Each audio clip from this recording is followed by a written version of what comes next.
নমস্কার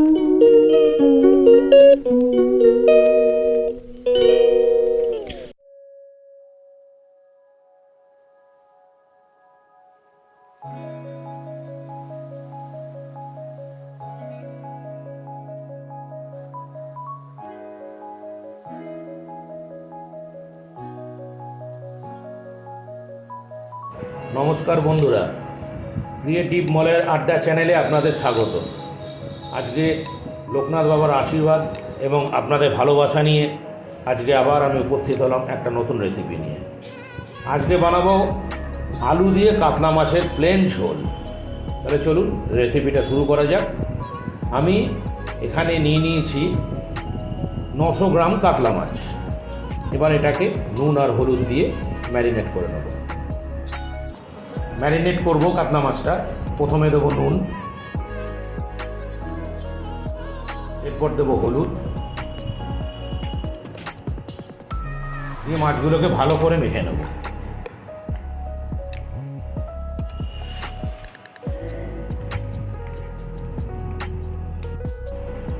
মাছগুলো ভালোভাবে ম্যারিনেট হয়ে গেছে। এবার এই মাছগুলোকে ভাজার আগে 5-7 মিনিট মতো রেখে দেবো, তারপর ভাজবো। গ্যাস জ্বালিয়ে একটা প্যান বসিয়ে নিয়েছি মাছ ভাজার জন্য। প্যানটা গরম হয়ে গেছে। এবার এতে দেবো পরিমাণ মতো সর্ষের তেল। এই রান্নাটা সর্ষের তেলে হবে। সর্ষের তেলে খুব ভালো টেস্ট হয় এই রান্না। তেলটা গরম হয়ে গেছে। এবার ম্যারিনেট করা মাছগুলো এতে দিয়ে দেবো ভাজার জন্য।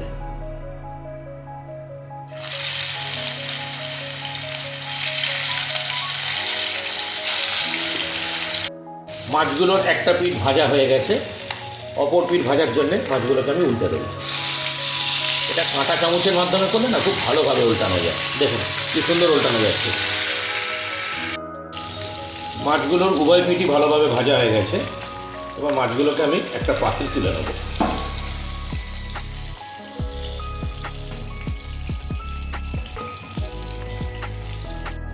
ঠিক একইভাবে আমি বাকি মাছগুলোকেও ভেজে নেব।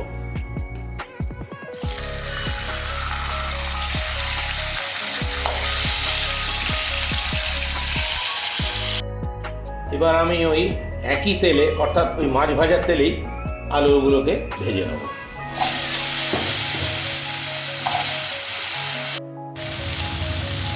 ভাজতে থাকা আলুগুলোতে দিয়ে দেবো সামান্য হলুদ এবং সামান্য নুন দিয়ে এগুলোকে ভালো করে মিশিয়ে নেব। আলুগুলো মোটামুটি ভাজা হয়ে গেছে। এবারে আলুগুলোকে একটা পাত্রে তুলে নেব।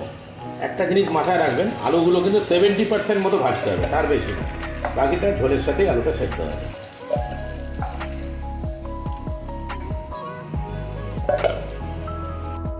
এবার মাছের ঝোল রান্নার প্রস্তুতি শুরু করব। আমি এই তেলের মধ্যে আরেকটু সরষের তেল দিয়ে দেবো। এই তেলটা একটু গরম হতে থাকবে। এতে একটু তেলটা বেশি লাগে এই রান্নায়। তেলটা গরম হয়ে গেছে। এতে দেবো কয়েকটা গোটা গরম মশলা। প্রথমে একটা তেজপাতা, একটা দারচিনির টুকরো, দুটো ছোটো এলাচ, 3টে লবঙ্গ দিয়ে এগুলোকে নেড়ে ছেড়ে নেব। গরম মশলাগুলো দিয়ে সুন্দর গন্ধ বেরিয়ে গেছে। এর মধ্যে আমি দেবো 3টে বড় সাইজের পেঁয়াজ। আমি বেটে রেখেছিলাম, এই মিক্সিতে পেস্ট করে রেখেছিলাম সেই পেস্টটা। পেঁয়াজের পেস্টটা ব্রাউন করে ভাজা হয়ে গেছে। এবার এতে দিয়ে দেবো একটা বাটা মশলা। এতে আছে আদা, রসুন, জিরে আর লাল কাঁচা লঙ্কা বাটা। এগুলোকে আমি একসঙ্গে বেটে নিয়েছি, বেটে দিয়ে দিলাম। এটাকে ততক্ষণই মেশাতে হবে যতক্ষণ না পর্যন্ত আদা রসুনের কাঁচা গন্ধটা চলে যায়। ওই 2.5-3 মিনিট কষালেই আদা রসুনের কাঁচা গন্ধটা চলে যাবে। আদা রসুনগুলো ভালো করে কষানো হয়ে গেছে, আদা রসুন জিরে। এবার এতে দেব 2টো মিডিয়াম সাইজের টমেটো কুচো করে কাটা, দিয়ে এগুলোকে ভালো করে মিশিয়ে নেব এবং এর মধ্যে দিয়ে দেবো খানিকটা নুন। নুনটা দিলে টমেটোটা তাড়াতাড়ি গলে যায়। এগুলোকে মেশাতে থাকবো। টমেটোগুলোকে ভালোভাবে কষানো হয়ে গেছে। এই 5-6 মিনিট মতো কষিয়েছি। দেখুন টমেটোগুলো পুরো গলে গেছে। এতে টমেটো কাঁচা গন্ধটাও চলে যায়। এবার এতে দেবো 1/2 চামচ ধনে গুঁড়ো, 1 চামচ গুঁড়ো হলুদ রঙের জন্যে,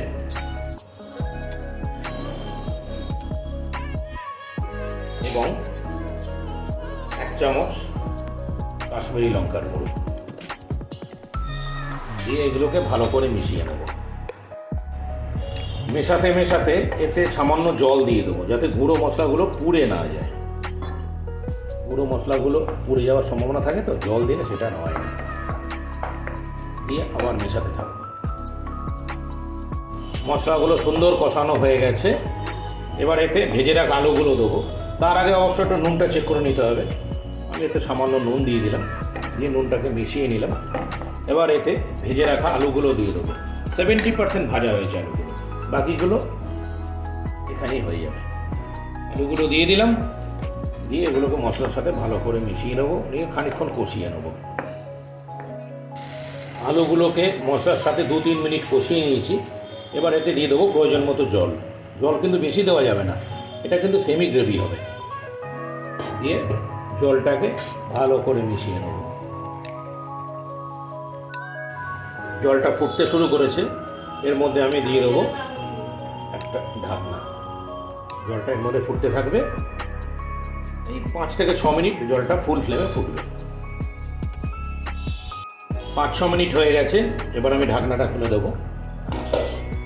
খুব সুন্দর ফুটে উঠেছে ঝোলটা, আলুগুলো বেশ ভালো সেদ্ধ হয়ে গেছে। এবার এর মধ্যে আমি ভেজে রাখা মাছগুলো দিয়ে দেব।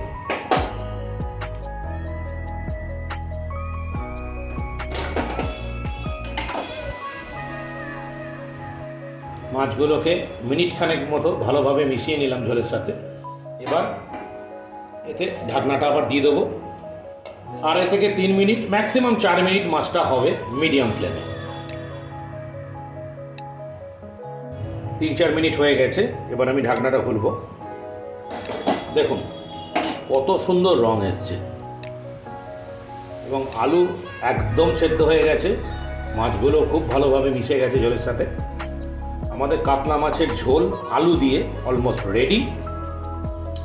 আপনাদের কাছে আমার অনুরোধ, আপনারা ঠিক এইভাবে বানিয়ে খান, খুবই ভালো লাগবে। খুব সিম্পল একটা রেসিপি, শুধুমাত্র আদা রসুনের সাথে গোটা জিরে আর লাল কাঁচা লঙ্কা একসঙ্গে পেস্ট করে নেবেন। কাঁচা লঙ্কাটা লাল হলে কালারটা খুব ভালো আসে, ঝাল তো হবেই, প্লাস কালারটাও ভালো আসবে। এবং গোটা জিরাটাও কিন্তু আদা রসুনের সাথে পেস্ট করে নেবেন। ঠিক আছে, আপনারা বাড়িতে বানান, বানিয়ে খান। যদি ভালো লাগে অবশ্যই আমাকে কমেন্টসে জানাবেন, এবং যারা নতুন প্লিজ আমার চ্যানেলটাকে সাবস্ক্রাইব করে দেবেন। ঠিক আছে, সঙ্গে থাকবেন, লাইক দেবেন, শেয়ার করবেন। ধন্যবাদ। প্লিজ চ্যানেলটাকে সাবস্ক্রাইব করে দেবেন। ধন্যবাদ।